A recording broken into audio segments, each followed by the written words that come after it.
Let's revise what we are studying about the electronegativity. We have studied about the electronegativity and its strengths. Electronegativity decreases as we move down a group. Okay, as we move down a group, electronegativity decreases. Why? Because an extra energy level is added from one element into another. Obviously, when you move from lithium, sodium, potassium, then extra shell is added because here it is 2 comma 1, here it is 2 comma 8 comma 1, here it is 2 comma 8 comma 8 comma 1. So you can see one extra shell is being added. Okay, so distance between the nucleus and the outermost electron increases. If the distance increases, then the attraction force between them decreases. So nucleus cannot attract the valence electrons easily. That is why they have less electronegativity down the road. Second point is electron shielding. As I already explained you what is electron shielding. So the electron shielding increases because the number of inner electron increases. Okay, the number of inner electron will increase, so it will shield the outermost electrons to the effective nuclear charge.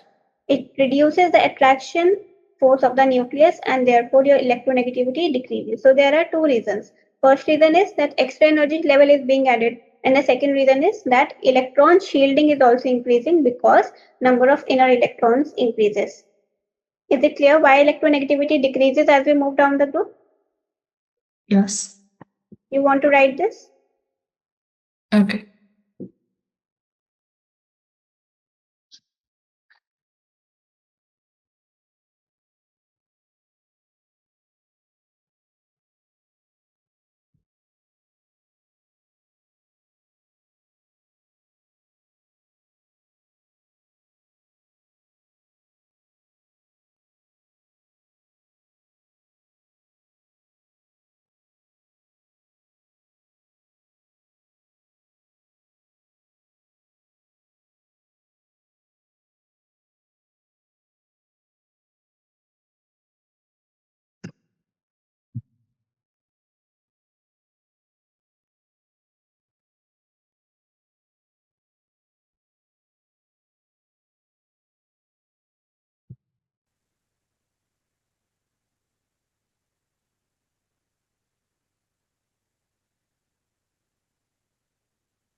Okay, so why electronegativity increases as we move across a period. Okay, for example, lithium, beryllium. Here we have fluorine. So when we move across a period, then electronegativity increases. Fluorine electronegativity is higher as compared to lithium and beryllium. Why? Because as we move across a period from left to right, an extra proton is added. That means atomic number increases by one, right? Nuclear charge increases. So the nucleus, it can attract the electrons more strongly. Okay, and electron shielding, if we talk about the effect of electron shielding, then it will remain constant across a period because the number of inner electrons remains the same, because here also it is 2 comma 1, it is 2 comma 2, then we have 2 comma 3. So the number of electrons, the number of inner electrons are same here, right? So electron shielding, its effect is almost constant, so we do not consider about its effect. We'll consider this, that when we move across the period from left to right, then an extra proton is added. Extra proton is added means nuclear charge increases, and as the nuclear charge increases, so the nucleus can attract the electrons more strongly, and the electronegativity increases as we move across the period. Understood? Yes.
I'm done. These are your Pauling electronegativity values. Lithium is electropositive. That's why its value is very less, 1. While fluorine, it has the highest value of electronegativity, which is 4. Okay. So just you have to take a look just on the trend. This is when you are moving across the period from left to right, then you can see electronegativity increases. And when you move down the group, then your electronegativity decreases. So carbon is 2.5 and hydrogen is 2.51. They have electronegativities that are lower than those of many other non-metallic elements. And if we talk about the unit of Pauling electronegativity, then it has no units. Okay. Now differences in electronegativity values, it can be used to predict whether a simple compound has ionic bond or covalent bond. How? If the electronegativity difference is high, high means 2 or more, then it is ion. Okay, for example, let us consider the example of sodium chloride. The electronegativity of sodium is 0.9. The electronegativity of chlorine is 3.0. Take a difference of it, you get 2.1. Okay, 3.0 minus 0.9 is equal to 2.1.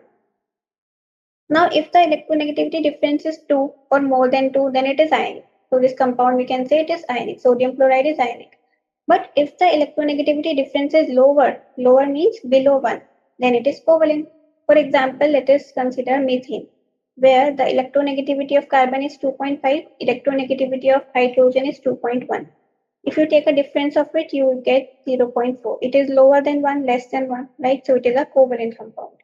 And if you have a zero value, that means it have no ionic character in the bond. Example, ClCl. Okay, electronegativity difference, because the electronegativity difference of chlorine is also 3. This chlorine is also 3. So if you take a difference, 3 minus 3, you get 0. It means there is no ionic character in the bond. It is molecular. Some compounds are not entirely covalent and have some ionic character in them. These have intermediate electronegativity differences. Example 1. So not all the compounds are purely covalent, not all the compounds are purely ionic. They have a somewhat covalent character in some ionic compounds, and ionic compounds also have some covalent character in them, which we'll study in higher grades. So you do not need to remember this point. What you have to remember here is this only, that if the electronegativity difference is high means 2 or more than 2, then it is ionic. And if the electronegativity difference is low, that means less than 1, then it is covalent. Is this part clear? Yes.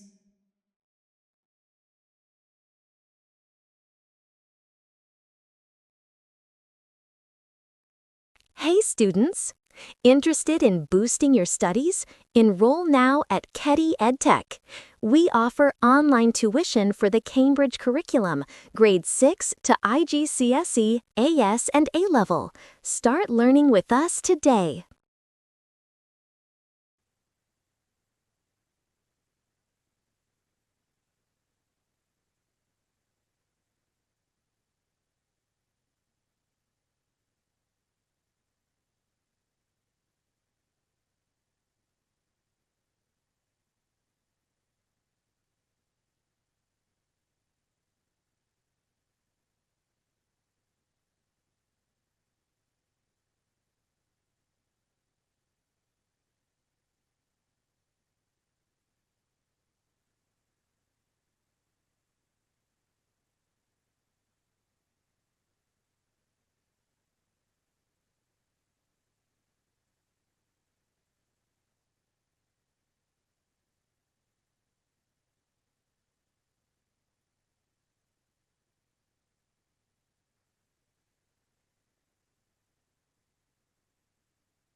So this is your homework question. Are the following molecules polar or non-polar? Electronegativity values are given to you.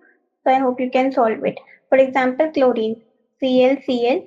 Okay, the electronegativity different, it is also 3.0, it is also 3.0. So the electronegativity difference is 0. So it is your non-polar. Polar compounds are those which have a sufficient amount of difference in their electronegativity. Okay. Hydrogen fluoride, fluorine is very much polar, electronegative, and hydrogen electronegativity is 2.1 only, so it is polar. So by this method, you have to solve all these questions.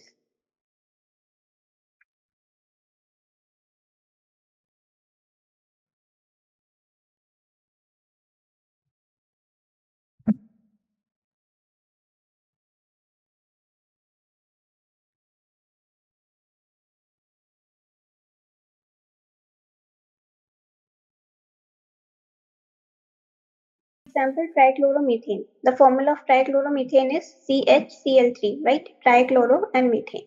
Tetrachloromethane, the formula of tetrachloromethane is CCl4. So when you draw the structure of trichloromethane, then you will find that it is a polar molecule because there is a difference of electronegativity of carbon, hydrogen, and chlorine, right? And if you want to make the dipole arrow, then how do you make it? This is your positive, that means hydrogen is positive, a partial positive charge, and chlorine here is partial negative charge because chlorine is more electronegative, and you can say that this is a polar molecule. But if we talk about tetrachloromethane CCl4, then by seeing the formula, we can assume that carbon have electronegativity 2.5 and chlorine have electronegativity 3.5 something. So there's a difference in electronegativity. So it should be polar. But no, this is a non-polar molecule because of the arrangement of the bonds. Okay, the bonds are arranged like this: C, Cl, and then we have Cl, one chlorine above the plane and one chlorine below the plane. The wedge bond represents it is above the plane, and the dash bond represents it is below the plane. So when you take the resultant of this, then it will come out to be 0. That's why we say that tetrachloromethane, although the electronegativity difference of carbon and chlorine is greater, but still there's an such arrangement of bonds which makes this tetrachloromethane non-polar molecule. So trichloromethane, it is a polar molecule because the three CCl dipoles, they point in a similar direction. You can see here, the three CCl bonds, we make the dipole like this, right? Like this. Because this comes, the arrow points to the direction where there is more electronegative element. So the three CCl dipole points in a similar direction. Draw it in your notebook. This is also in this direction, and this is also in this direction, in a similar direction. Their combined effect is not cancelled out by the polarity of the CH bond. Okay, their combined effect, it is not cancelled by the polarity of CH bond because CH bond is virtually non-polar because there is lesser difference in electronegativity between carbon and hydrogen. The electron distribution is asymmetric. The molecule is polar with the negative end towards the chlorine atoms. But in CCl4, they contain polar bonds, but still they have no overall polarity because the polar bonds in these molecules, they are arranged in such a fashion that the dipole moments cancel each other out. For example, tetrachloromethane. It have four polar CCl bonds pointing towards the four corners of a tetrahedron. The dipoles in each bond cancel each other, so that tetrachloromethane is non-polar. So this is my CCl4. Chlorine is more electronegative, so its direction is like this. Its direction is like this, and its direction is like this. Similarly, it points like this. So this will cancel out. Their resultant is this, and this bond is cancelled out by this upper bond because it is pointing out it in downward direction and it is pointing out in upward direction. So the resultant is 0. That's why we can say that this tetrachloromethane is non-polar. But if we see trichloromethane, then it have polarity because the overall electron distribution here is asymmetric. Is it clear? Yes. Okay, draw this.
I'm not done drawing.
I'm done. Write down the explanation.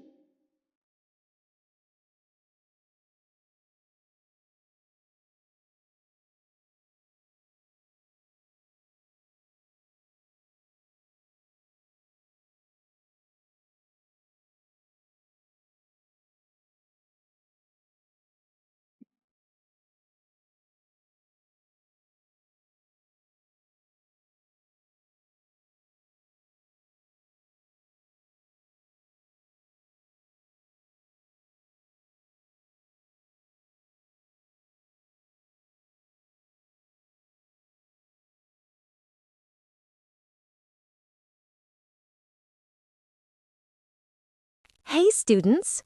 Interested in boosting your studies? Enroll now at Keddy Edtech. We offer online tuition for the Cambridge curriculum, grades 6 to IGCSE, AS, and A-level. Start learning with us today. As we have studied it in IGCSE levels also, and ionic bonding. So in covalent bonding, what happens? Sharing of electrons, and in ionic bonding, the main difference is that here we have a transfer of electrons. Okay, so the very simple definition is this only: in covalent bond, in which one or more pairs of electrons are shared by two atoms. For example, hydrogen H2, it have only one electron, it have one electron. So to complete its duplet, it shares its one with this, and to complete its triplet, it shares its one with this, and the bonding we have is covalent bonding. But in ionic bonding, one or more electrons are removed from an atom and attached to another atom. For example, sodium, it have 2, 8, 1, and chlorine it have 2, 8, 7, right? Now sodium it completely loses its electron to achieve stability to become 2, 8. Okay, it loses this one electron, and chlorine completely gains an electron. Okay, so it becomes 2, 8, 8. Okay, so here no sharing of electrons is happening. Here we have a transfer of electrons. So the bond between Na plus and Cl minus is NaCl, which is your ionic bond. Okay. Okay.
I'm done.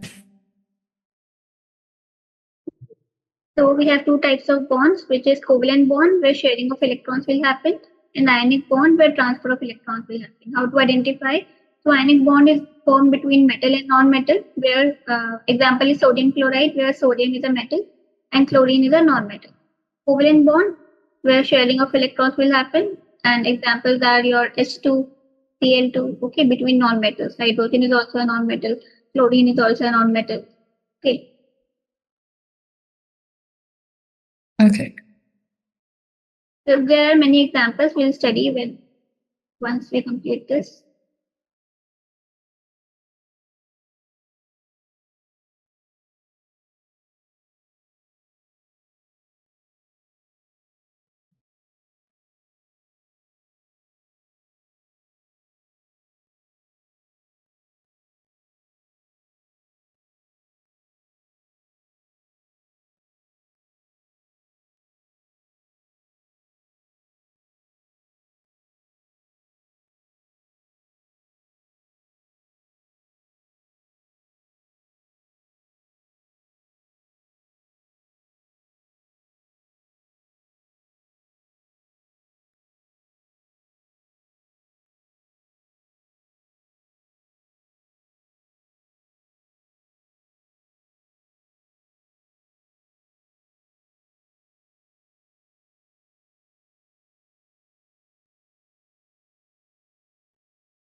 I'm done. Okay, first type of bond we'll study is ionic bond. It is a chemical bond formed through an electrostatic attraction between two oppositely charged ions. So always remember this example. This is a very common and easy example where Na plus and Cl minus, which are your oppositely charged ions, the strong electrostatic bond is formed between these two ions, two oppositely charged ions. It is usually formed between cation Na plus, okay, which is a metal, and an anion Cl minus, which is usually a normal.